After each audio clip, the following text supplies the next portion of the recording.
Chris, do you have a mic for the audience? Yeah. You're gonna have to do it handheld.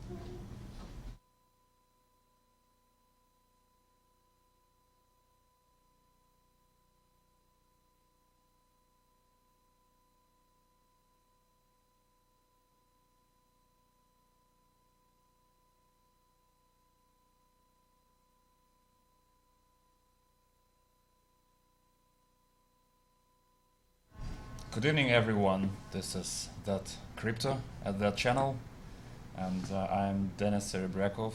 And today with me, Avet is here.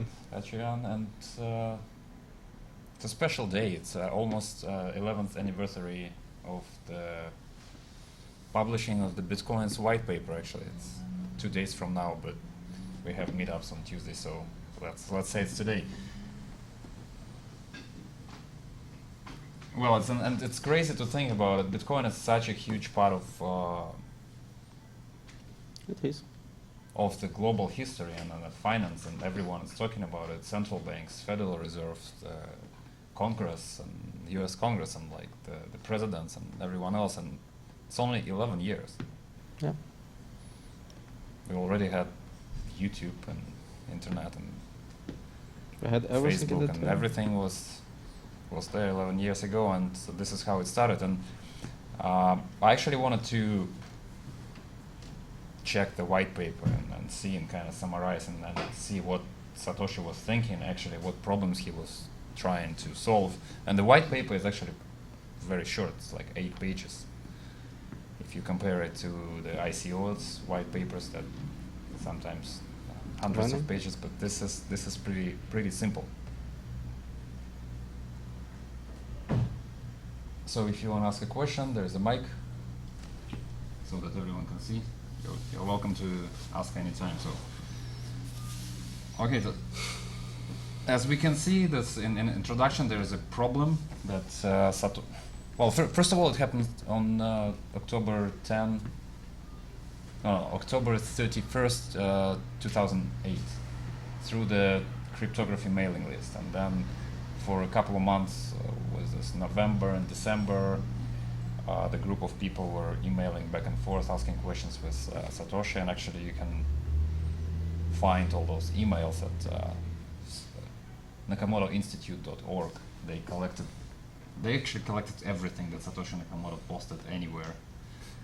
But anyway, so that's a piece of history. So what he's talking about, so he identified the problem that existing payments, since we moved online, we use internet, we use the e-commerce, and that requires electronic payments. And the existing payments or railways, they rely on the third trusted party. And the transactions that we have, they can never be irreversible, because those trusted parties, they always mitigate disputes, and they need to have the ability to reverse the transaction.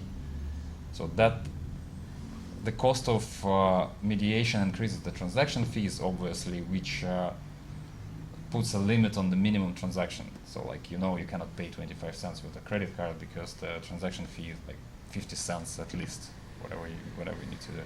And it renders microtransactions impossible at all.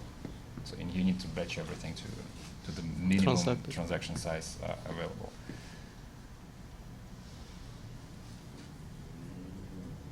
So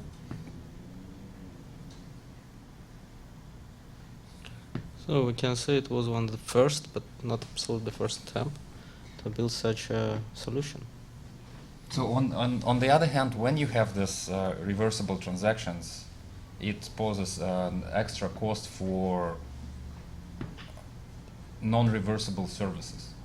Like when you pay to me, I provide the service, and then you reverse the transaction, and then I, as a merchant, I incur extra costs. That's also not good.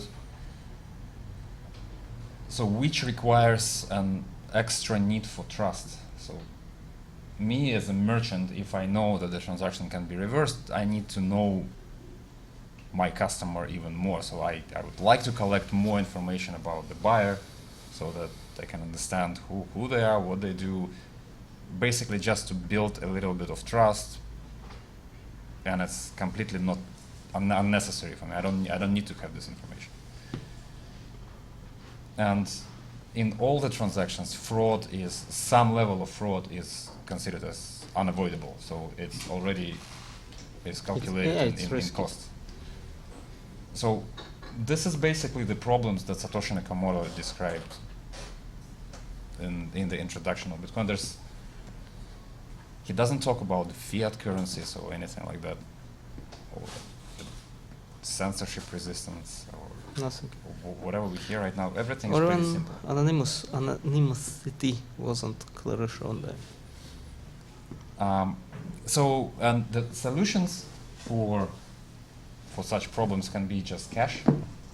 When you meet everyone in person, you give them cash. It's a irreversible transaction. You go home. It's completely private. You don't need to share anything about yourself. However, paying with cash online is impractical.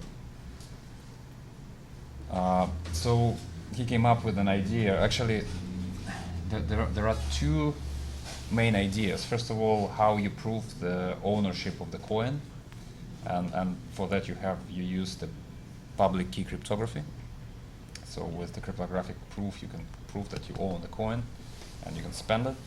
And but the problem, even if you can prove that you own a coin, but you can double spend it, the entire system would not work.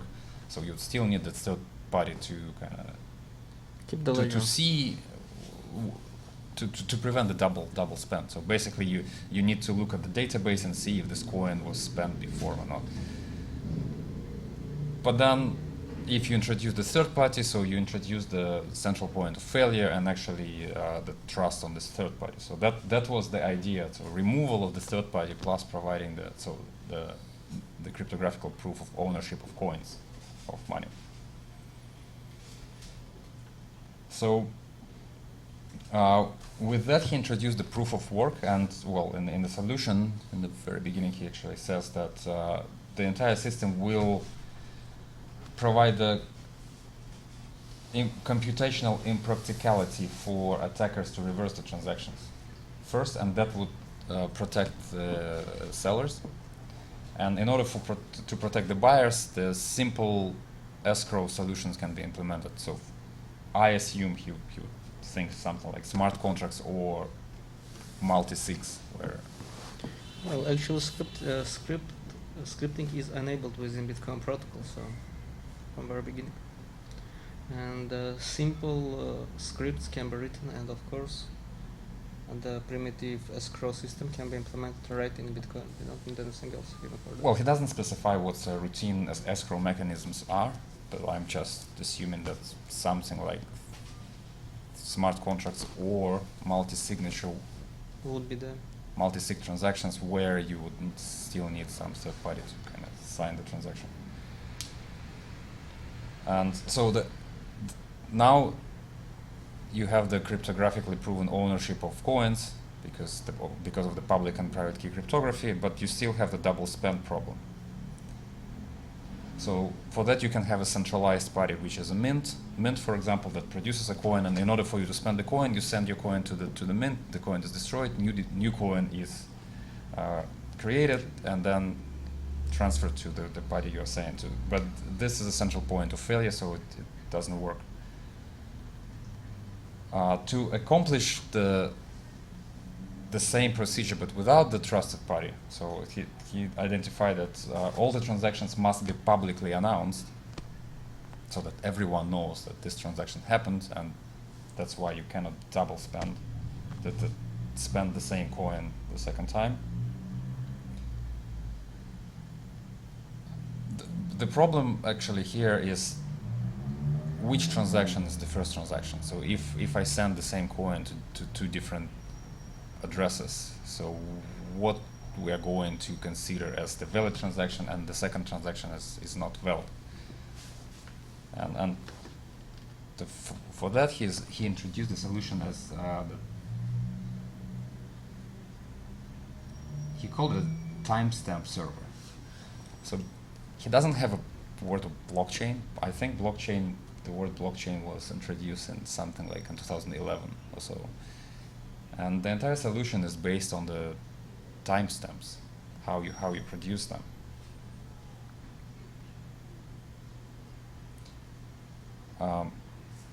So the first version, I don't really know, like he's suggesting to post all the hashes in the newspaper. Is it a term? Newspaper? No, or it's like not just a term. yeah, you can post it just like a printed newspaper, or the Usenet post. However, he decided to go with the proof of work, and proof of work is when you just randomly going through the random numbers, you add nonces, and then you see that the hash function, when it generates a hash smaller than the certain number, with like several zeros up In front, front of that nonce. then you can announce that you have the right to publish a block, then you collect the subsidy from that block, and the transaction fees. So he went with the proof of work solution. And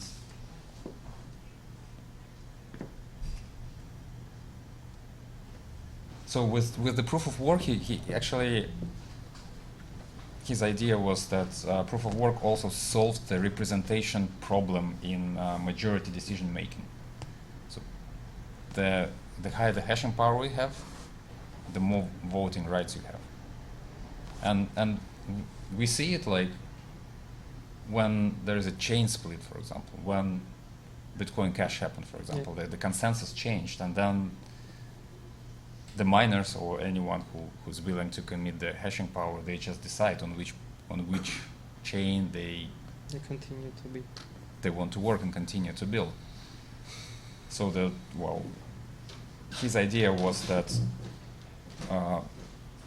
you can have an IP addresses as one IP address was one vote, but someone can acquire like tons of IDs and it doesn't cost anything, IPs, and doesn't cost anything. But so he went with the one CPU, one vote, and in order for you to vote, you actually need to burn electricity.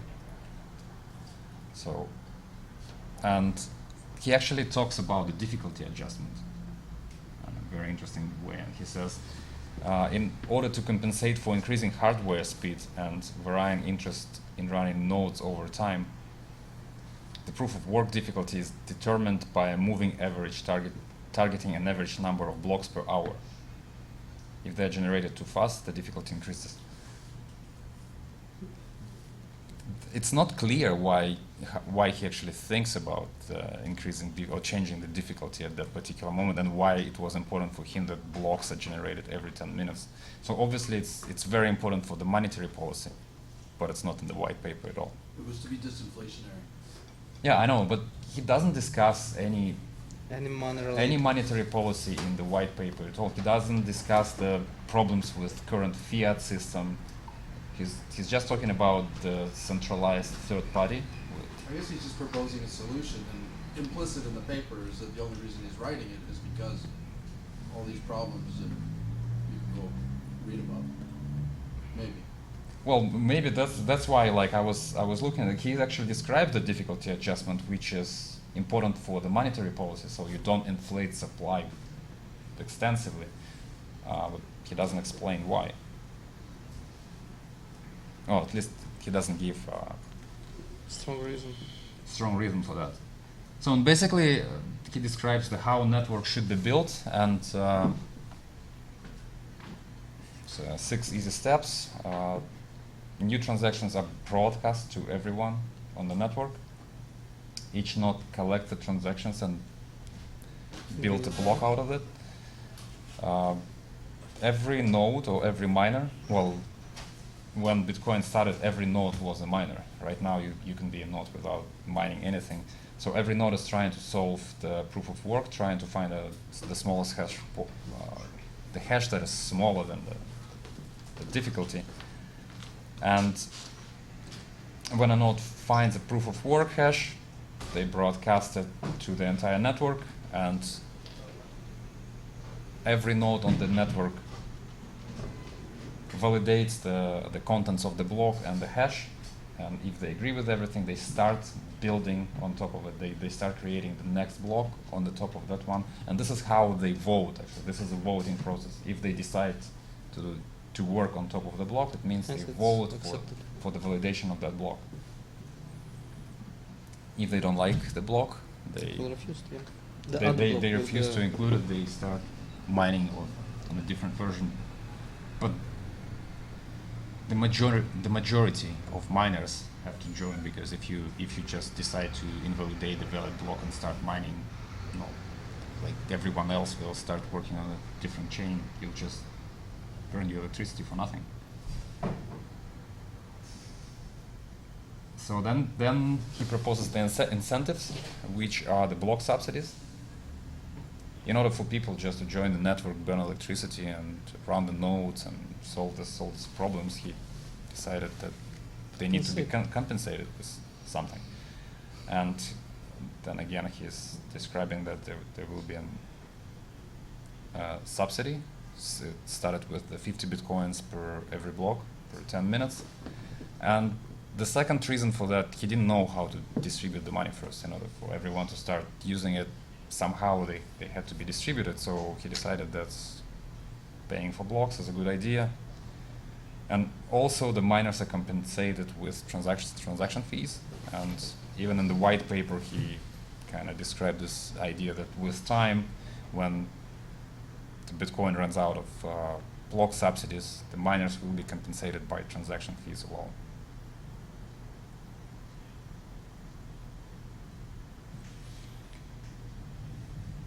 Yeah. And incentives keep, well, his idea also was the incentives keep attackers from attacking the network.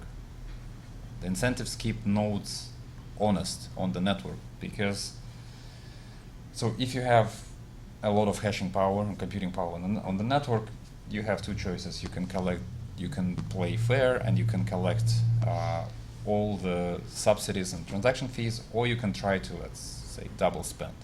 So you mine one block, you burn your electricity, you pay for something, you receive the product or service, and then you decide to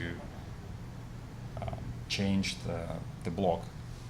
So you basically, you have to mine several blocks to reverse your transaction, plus you're not collecting the subsidy from the block that you already mined. And when you attack the network, you actually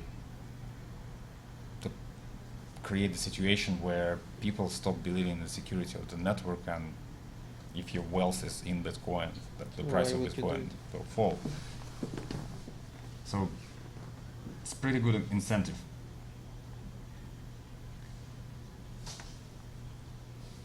So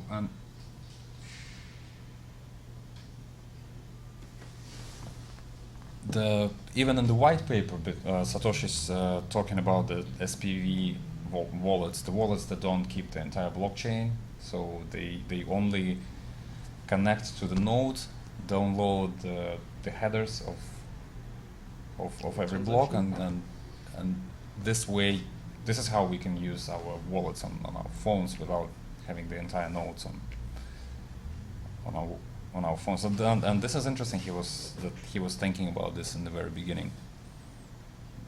Then he talks about combining and splitting values, like UTXOs, basically how Bitcoin transaction works. That usually it would have one or more inputs, and normally it's two outputs, where you combine the value of all your inputs. One output is the payment, and the second output is the change from that payment, goes back to the owner, but to a different address. It can go to the same address, but no one does this anymore. And actually, in the white paper, Satoshi is talking about privacy and warns about reusing the same address. So he's comparing the traditional banking system and how the banking system provides privacy. So banks collect all the information about identities, transactions, trusted party, counterparties. Banks know everything, but they firewall. They don't share this information with public. For Bitcoin, in order to validate all transactions must be public, but you don't attach your identity to the private key or the Bitcoin address. This is how you keep your coins anonymous. But we all know there are companies that kind of try to find your identity and then track all the coins on the blockchain. So that then the next couple of pages are just thoughts and calculations of possible attacks on the, like 51% attacks, whatever we call it. Right now, he doesn't call it this 51%. So, but if his thoughts are, even if the network is attacked with a lot of hashing power, there's not a lot of things that attackers can do. So they can't create coins out of thin air, out of nothing. They can inflate the supply. They can't steal money from other users. The only thing that actually is possible is that they can reverse their own transactions. So basically they spend their coins, they receive something in return, and then they change the block. They don't include this transaction in the block. So this is the only thing they can do. So it's pretty expensive attack, and you need to have your own coins in the first place in order to spend them and to reverse them. You need to burn a lot of electricity. You need to have a lot of hashing power, and you're not going to get too much this subsidy from the blocks that you are changing.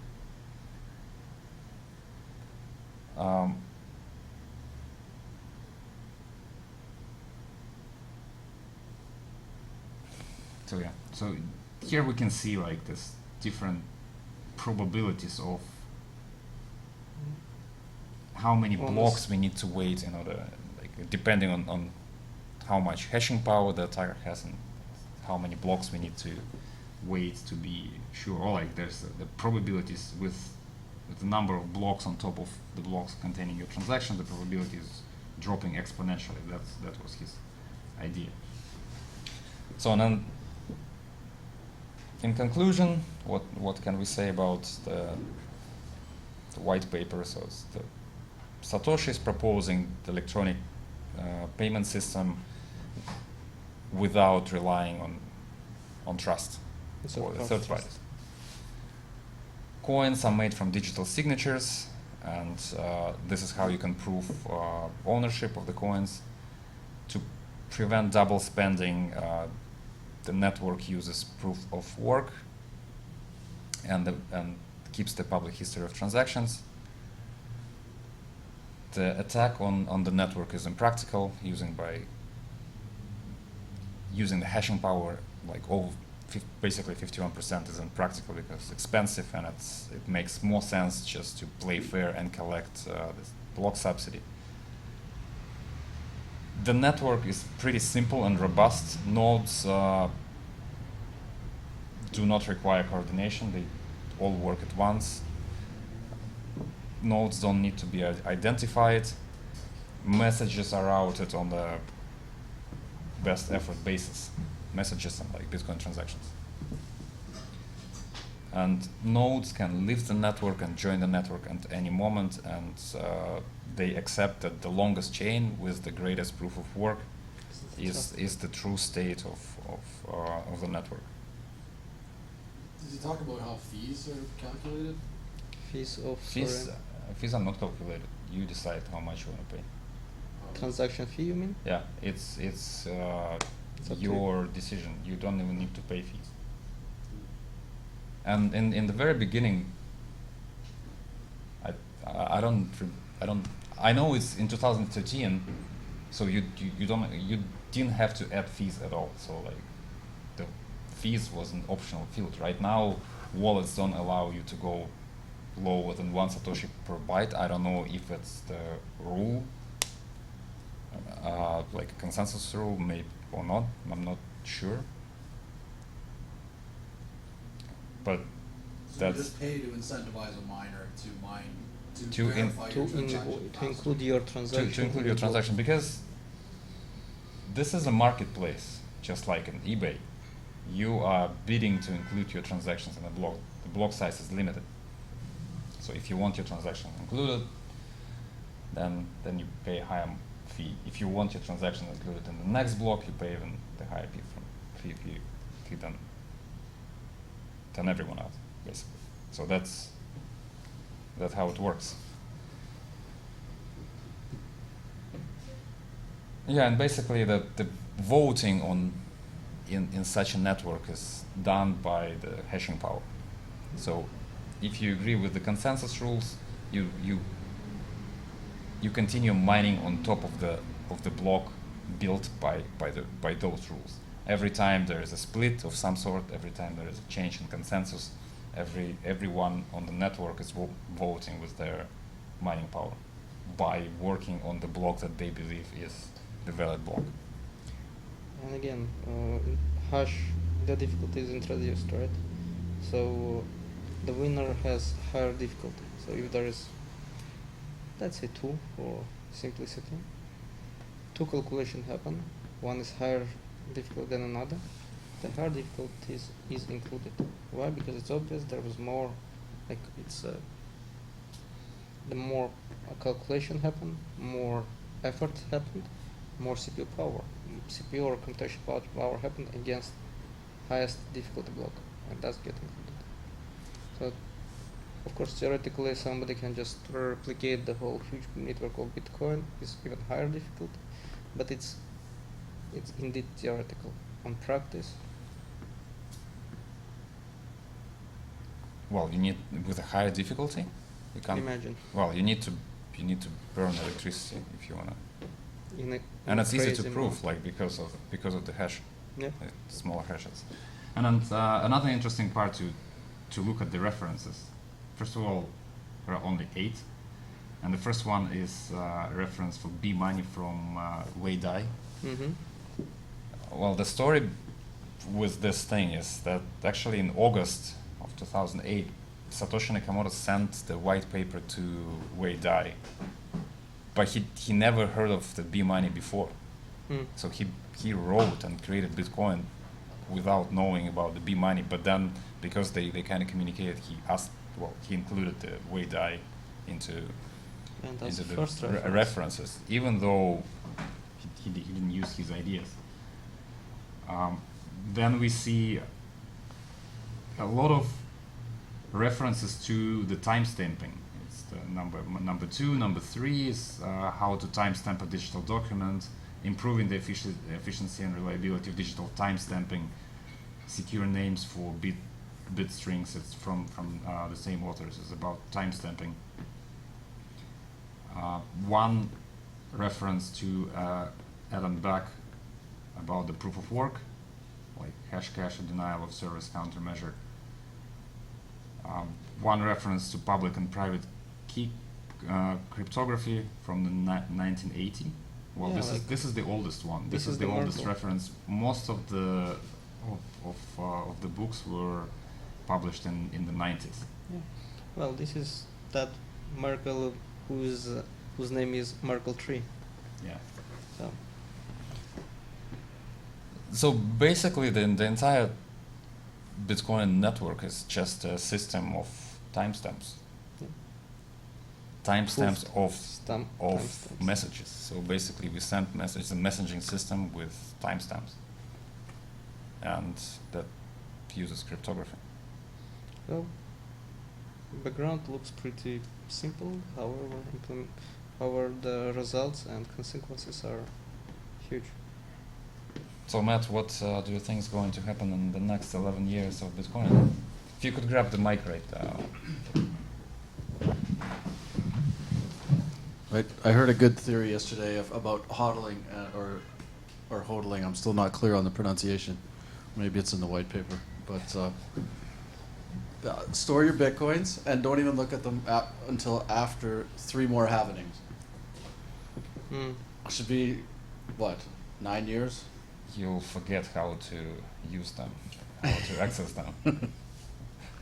Well, I was pissed off at myself. I've always been pissed off that I didn't get into the space earlier than January of 2017. But then when I saw the title of your meetup, the 11th anniversary, I said to myself, shit, I could have got into Bitcoin in 2008, not 2009. I could have had my mining rig set up and ready for the Genesis block. I can say. So now I have even more dejection in the space. I can say that first, more or less, large communication about Bitcoin, it was 2011, when suddenly, and indeed that suddenly, pop-ups almost everywhere. At that sudden peak of media was like a month long, and Was that the first when it? Well, the first halvening was 2012, wasn't it? No, it was before that. So it went from like to $30 and then dropped to 1 or 2, something like that. Oh, that was it 30 to 2 or something? Yeah, that was the first huge crash where I could have lost everything, $30. nothing to say. On that very first days, I mean, somebody gonna use its own desktop or laptop, and imagine it's your desktop, your laptop, where you do your daily whatevers, and suddenly you running the full node, and you hear the fan trying to just catch your laptop and fly away. I can put money on 99% of the people will say, fuck it, I'm gonna screw my laptop. That's what I heard. Yeah, Yeah, people that's got what- annoyed at the heat and the noise. Heat, noise, They threw out a computer that had Yeah, like that's 10,000 what actually, bitcoins on it. How Finney said. So he tried to mine, and he mined some, but then he's like, that's too loud for me. He turned it off. Like he was the guy that Satoshi sent the first transaction to. Oh, But actually, if you actually entered the space and early in 2008, 9, 10, doesn't matter. If you read the stories or hear the stories, so what happened? You buy Bitcoin, so you mine them, and then you see the price goes up tenfold or threefold, like something like that. Then you sell it. You don't know. You already made like 3x of your investment, which is impossible to make anywhere else. yeah. You need to spend 10 years and be very, very lucky to double your investment probably somewhere in real estate or stock market and whatnot. I guess everybody's talking about the halvening because it's coming up in May Yeah. or so, which I didn't know until a few days ago. The halvening schedule is not by date, it's every 210,000 blocks. yep. Yeah. So right now, I just looked on my phone, we're at about 601,500th block. But here's the magic happen. If they put more power, more computational power to get that number of blocks earlier, meantime, the difficulty gonna rise. So it's absolutely no liner. So even if people would like to get earlier than that estimation, they will like. But think actually, it's this is what was happening. I checked about 2 weeks ago. 2 weeks ago, a lot of miners joined the network, and the difficulty adjustment happens every about 2 weeks. 2 But weeks. this is the number of blocks. I don't remember the correct number, but roughly every 2 weeks. So and then you look at this number of blocks. You look at the time required to generate on average 1 block, and I was looking at the rate of block generation, and there was like 3 minutes, 5 minutes, and you see it, which means the miners joined the network in order to collect those blocks with 12.5 bitcoins right now. You still can get it. After that, it's gonna be it's gonna drop in half. But then 2 weeks later, the difficulty changed, and now blocks are 10 minutes each. So It's that- just more expensive to mine the same block. Just need to burn more power. There is some funny. It's not. We cannot call it attack, but some funny things are happening against smaller networks when the people try to leverage that situation. So they add more hashing power. They are collecting that fees, and they disappeared. for time being. Actually, this is what's happening with Bitcoin Cash right now. I read Right. yesterday. Yeah. So the miners probably from Bitcoin, they just switch to Bitcoin Cash, and Bitcoin Cash has like what 1% or like 10% of hashing. Like it's Way much very less. tiny, Way like a much less. fraction of Bitcoin's hashing power, and they use the same algorithm. So any big miner can just switch the hashing power, and they're mining blocks every like 4 times faster than they should. So they mine blocks, they collect all the mining fees, and when the difficulty adjusts, they leave. And then the next block, it takes 3 hours for the next blocks to get generation. First of all, with increased difficulty, and the second because the hashing power left the network. So why would you do it? Because after that again hash power gonna drop. Again that hash power came in, again try to collect whatever they can, and again disappear. That's one of the stuff that people are trying to leverage to get that. Just the economics of it get exponentially worse because the price at the first halving was $11. So you went from making 5,500 per block to 2,500 or so. So it's 2,500 less. At the next halving, it was about 230. So you But- went from making 11.5 per block. But currently people know that Bitcoin has value, right? So they keep whatever they mine strong. Before that, years ago, people has no idea that Bitcoin has some value, right?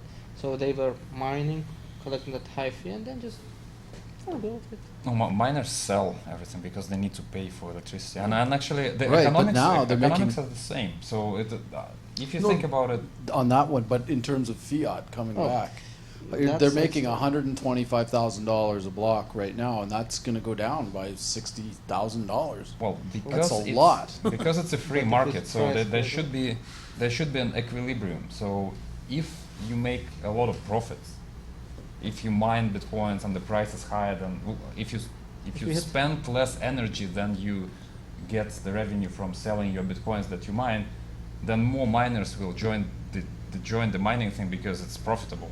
It's free market. If the price of Bitcoin drops and you don't have any profitability anymore, you will switch off just not to burn electricity. Difficult to go down. And Well, how many miners will miners leave at every halving? I think it's inevitable that some miners will leave. it depends on what the price of Bitcoin is going to be. Nothing to say.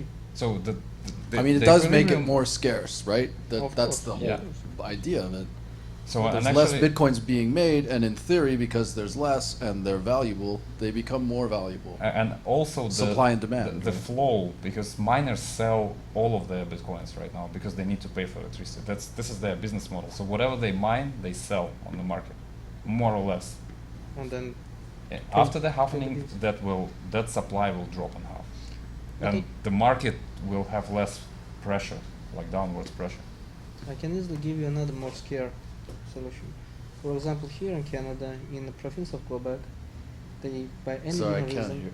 I like can't. here in Canada, in the province of Quebec, they by any given reason decided not to allow mining. Anywhere in Canada? Quebec, Quebec.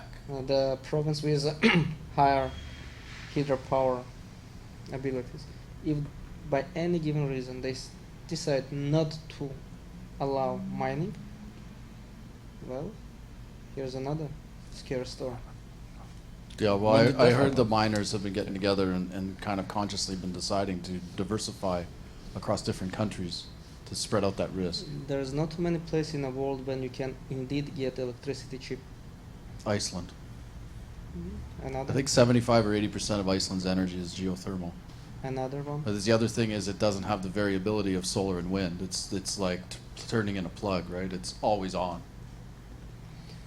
And to be fair, burning electricity, it's not only about price of electricity, price of infrastructure that is being damaged.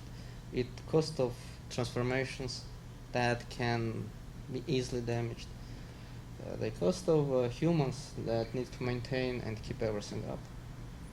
Right. So But what Bitcoin allows you to do is it allows you to innovate in energy production. Yeah, because you have Because- to. yes. Yes. Because you don't need to have a grid. You can go to remote places where there's cheap energy, but there's no grid, and no one would want to build Well, that energy Peter production. Thiel just invested $50 million in a Bitcoin mine in Texas, which is a really hot state. Well, and then you generate the cheap energy in a remote place, then you mine it, you convert it directly into Bitcoin right away, and you don't need to build any grid. So Nothing to say connection to the grid. It's also not cheap. Microgrid, yeah. creates opportunities. Yeah. So that's how the thing started. So what do you think is going to happen after 2020 halving? Well, I looked at the price. There's almost a direct correlation. Excuse me. So at the halving, it was $11. Do you And know then- the stock to flow chart, the ratios? Yeah, it's so after the next halving, it will officially go beyond silver. Right now, it's not. It has a lower stock to flow ratio than silver. After the next halving, it will be just above. Actually, he was wrong. The stock to flow for silver is 3. Yeah, there's two different ways to calculate it. There's that way, and then there's no one really knows. well, there's 200,000 tons of gold, and they produce about 3,000 tons of gold every year. So that's roughly a 62 stock to flow ratio, and silver is 25, and I think Bitcoin's 22. So after the halving, Bitcoin will be number 2.